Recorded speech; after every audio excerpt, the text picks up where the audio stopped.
Good morning students, class 11 students.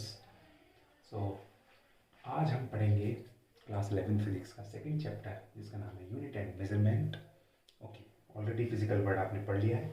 Physics के बारे में आप थोड़ा सा जानते होंगे। तो फिजिक्स क्या है? Physics is that branch of science which deals with the study of nature and natural phenomena.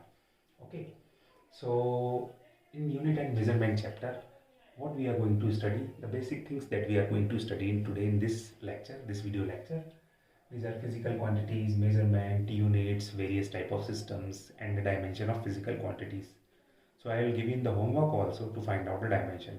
Before that, I will tell you what is the method of calculating dimension. Okay, so video start करते हैं। सबसे पहले मैं आपको बताऊंगा physical quantities के बारे में। फिजिकल क्वांटिटी क्या होती है? फिजिकल क्वांटिटी वो टर्म होती है जिसके टर्म में किसी भी फिजिक्स लॉ को डिस्क्राइब किया जाता है। मीनिंग, अगर आप कोई भी फिजिक्स लॉ डिस्क्राइब कर रहे हैं, ओके, तो उसके लिए आपको फिजिकल क्वांटिटी की ज़रूरत होगी। जैसे एग्जांपल ले लेते हैं। फिजिकल क्वांटिटी आप डिफाइन कर रहे हैं मास। सो मास क्या होता है? Amount, you can call it matter, you use it kilogram as a unit. So इस चैप्टर में हमें इन सब चीज़ों का कनेक्शन यहाँ पर क्या है, पढ़ना है। ओके, तो फिजिकल क्वांटिटी क्लियर है आपको? फिजिकल क्वांटिटी जिसमें फिजिक्स के लॉस को डिस्क्राइब किया जाता है। दूसरी चीज़ है मेजरमेंट। अब मेजरमेंट की आवश्यकता क्यों है? मेजरमेंट की नीड क्यों होती है? मेजरमेंट की नीड होती है कंपैरिजन करने में with the standard unit. If you want to measure something, अगर आप कुछ मेजर करना चाहते हैं तो आप किसी चीज़ से उसको कंपेयर कर रहे होते हैं। उसकी हाइट इतनी है, 5 फीट 7 इंच है, that means you are measuring, you are comparing. वो टॉलर है, स्मॉलर है, या जो भी है। सो आप कैसे कंपेयर करते हैं? मेजरमेंट की हेल्प से। सो ये हो गया आपका मेजरमेंट। अब यूनिट्स क्या होती हैं? यूनिट्स होती हैं डेफिनेट अमाउंट, जिसमें स्टैंडर्ड होती हैं और इंटरनेशनली एक्सेप्टेड होती हैं। उनको आप बोलते हैं units. Various type of units होती हैं, वेरियस टाइप ऑफ सिस्टम्स होते हैं, तो इनके बारे में हमें पढ़ना है। सबसे पहले हम जो चीज़ पढ़ने वाले हैं यहाँ पर, वो है हमारी फंडामेंटल क्वांटिटीज़। तो मैं बताता हूँ आपको फंडामेंटल क्वांटिटीज़ क्या होती हैं।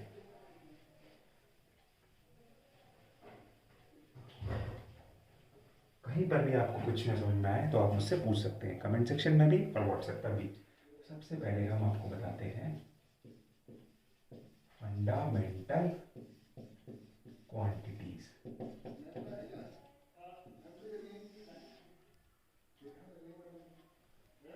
अब फंडामेंटल क्वांटिटीज़ क्या है यहाँ पर? फंडामेंटल जिसके टर्म में आप किसी और चीज़ को लिखें, जो मोस्ट बेसिक हो, उसको बोलते हैं फंडामेंटल। फिजिक्स में क्या होती है मोस्ट फंडामेंटल क्वांटिटीज़? ये 7 होती है। जैसे मास, दूसरा है लेंथ, तीसरा है टाइम, चौथा है अमाउंट ऑफ सब्सटेंस, पांचवा है ल्यूमिनस इंटेंसिटी, छठा है इलेक्ट्रिक करंट, सातवां है आपका, सातवां क्या रह गया? सातवां है आपका टेम्परेचर। सो ये यहाँ पर आपकी 7 फंडामेंटल क्वांटिटीज़ हैं।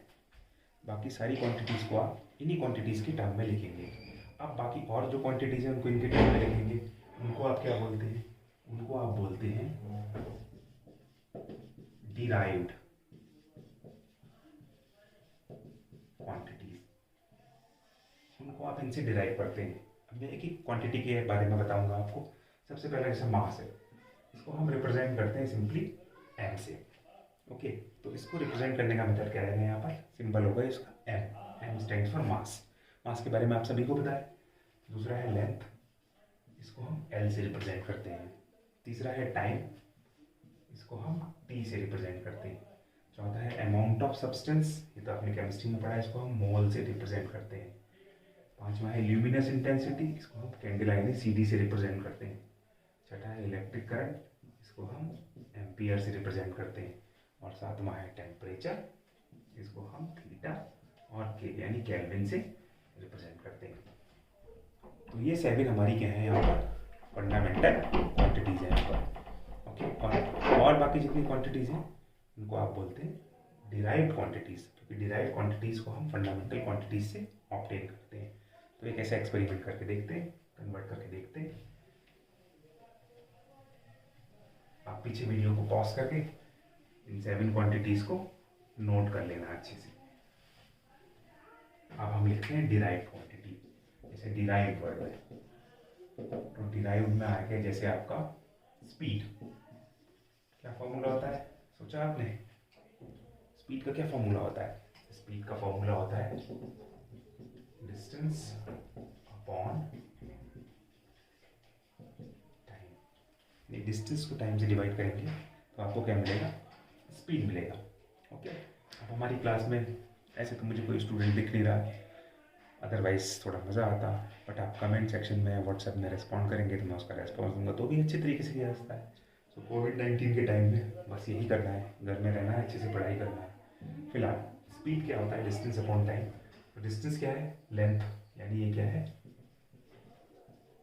फंडामेंटल लेंथ, और नीचे भी क्या है, फंडामेंटल, ये क्या है यहाँ पर, टाइम। तो 2 क्वांटिटीज का डिवीजन है। तो स्पीड क्या हो गई आपकी, ये कौन सी क्वांटिटी हो गई, डिराइव्ड। ओके, तो ये क्वांटिटी है आपकी डिराइव्ड क्वांटिटी। क्लियर है, कोई डाउट? अब इसके बाद एक और टर्म जिसकी हमें स्टडी करनी है, उसके बारे में पढ़ते हैं। वो बहुत इंपॉर्टेंट है, इसका नाम है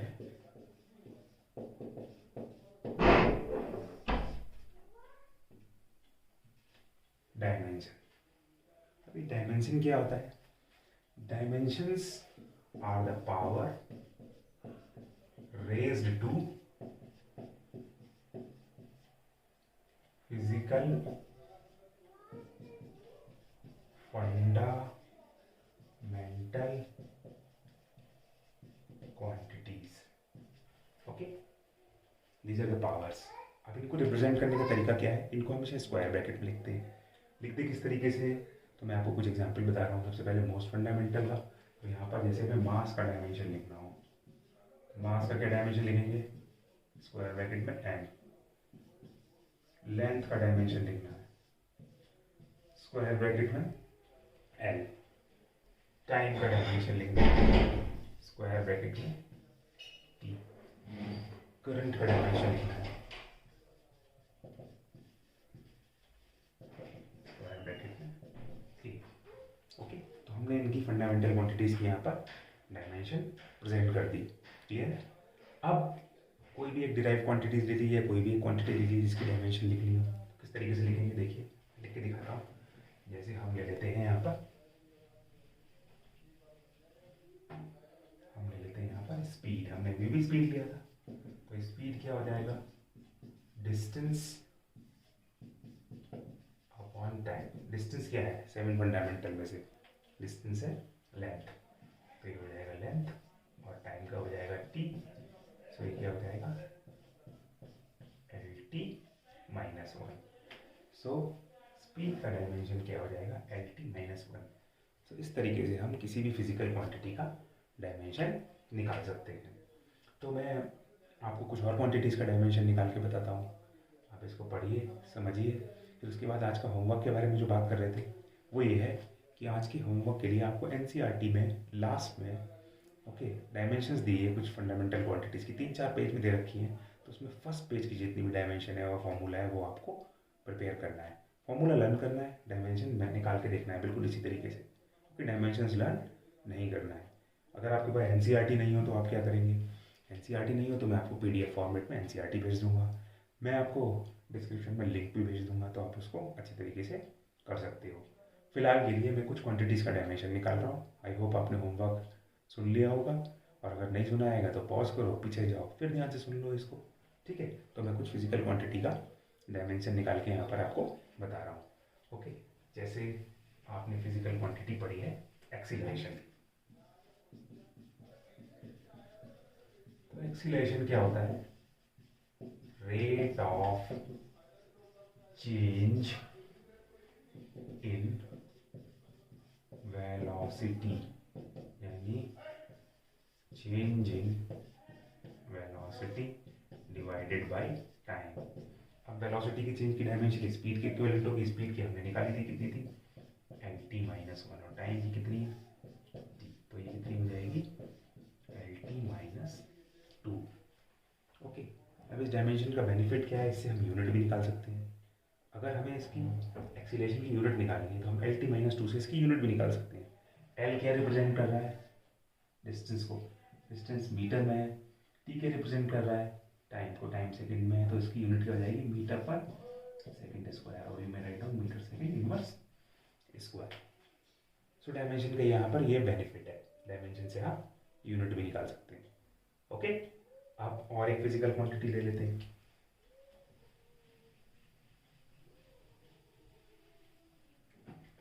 फिजिकल क्वांटिटी लेनी मैंने फोर्स। फोर्स का फॉर्मूला तो सभी को पता होगा, Newton second law, mass into acceleration, सबने पढ़ रखा है।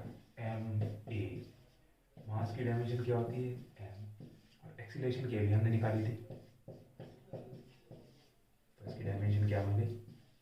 M L T minus 2। Force की डायमेंशन हो गई एम एल टी माइनस 2। इस तरीके से हम किसी भी क्वांटिटी का अगर हमें फॉर्मूला याद हो तो हम डायमेंशन आसानी से कैलकुलेट कर सकते हैं। अब आपके माइंड में अगर कोई भी क्वांटिटी आ रही हो तो आप उसकी डायमेंशन पॉज करके वीडियो को निकाल के देखो। ओके, और अगर नहीं समझ में आ रहा तो उस वीडियो को बार बार देखो, तो आपको समझ में आ जाएगा। अब कुछ ऐसी क्वांटिटी होती है जिनकी हम डायमेंशन निकाल रहे हैं जो कांस्टेंट होती है, तो इसमें हम एक क्वांटिटी ले लेते हैं यूनिवर्सल, दोबारा लिखता हूँ इसको, यूनिवर्सल ग्रेविटेशनल कांस्टेंट। तो आपने Newton universal law of gravitation पढ़ा होगा, क्या था? F equal to G m1 m2 upon r square. तो यहाँ पर अगर g की डायमेंशन निकालनी हो तो क्या हो जाएगा? फॉर्मूला क्या हो जाएगा? f square upon m1 m2। तो अगर मुझे g का फॉर्मूला याद है तो यहाँ पर मैं g की डायमेंशन निकाल सकता हूँ। f का फॉर्मूला याद है तो मैं g की डायमेंशन निकाल सकता हूँ। तो यहाँ पर f क्या है? फोर्स। फोर्स की डायमेंशन लगा दी M L T minus 2, R क्या है? Distance, L square, M M क्या हो गया? मास, मास। तो यहाँ पर कितना हो गया? M L cube T minus 2 upon M square, M L cube T minus 2, यानी कितना हो गया? M minus 1 L cube T minus 2। देखिए कैसे निकाला मैंने? फोर्स की डायमेंशन ये पुट कर दी, M L T minus 2, R की जगह एल पुट कर दिया, एल स्क्वायर हो गया, वन एम टू जगह एम एम हो गया, एम स्क्वायर हो गया। सो कितना हो गया? M L cube T minus 2 divide by M square. तो ये एम पावर 2 ऊपर जाएगा तो कितना हो गया? M power minus 1 L cube T minus 2। इस तरीके से हमने यूनिवर्सल ग्रेविटेशनल कांस्टेंट की डायमेंशन को निकाल लिया। तो यूनिवर्सल ग्रेविटेशनल कांस्टेंट की डायमेंशन आ गई, इसकी यूनिट भी निकाल सकते हैं हम। इसकी जिस सिस्टम में चाहे यूनिट लिख सकते हैं। सिस्टम्स के बारे में जल्दी से बता दो। सिस्टम के बारे में आप पढ़ सकते हैं M K S system, CGS system, FPS system, SI system. ये सिस्टम है, metre kilogram second, centimetre gram second, foot pound second, internationally accepted system. Okay, so इस सिस्टम्स के बारे में आप डिटेल में पढ़िएगा, NCERT में दे रखा है बहुत अच्छी तरीके से। ओके, तो आज का होमवर्क ये है कि NCERT में लास्ट में जो डायमेंशंस दे रखी है उसमें फर्स्ट पेज की जितनी डायमेंशन है 1 to 23 है, वो सारी आपको फॉर्मूले प्रिपेयर करने हैं और फॉर्मूले से डायमेंशन निकाल के देखनी है। ओके, और मैं यहाँ पर एक चीज़ और बता दूँ, कुछ क्वांटिटी ऐसी होंगी जिनकी डायमेंशन नहीं होगी, उसमें एक का एग्जाम्पल मैं बता दे रहा हूँ। ओके, जैसे refractive index,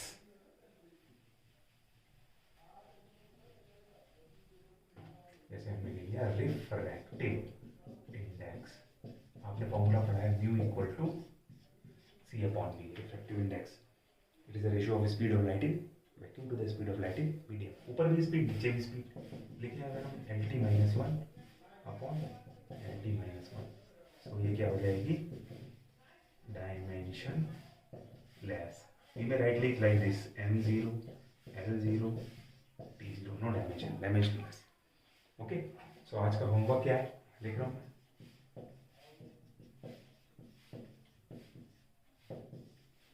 complete first page of NCERT dimensions. Okay, first page dimensions. Only learn the formula. Okay, only learn the formula and then calculate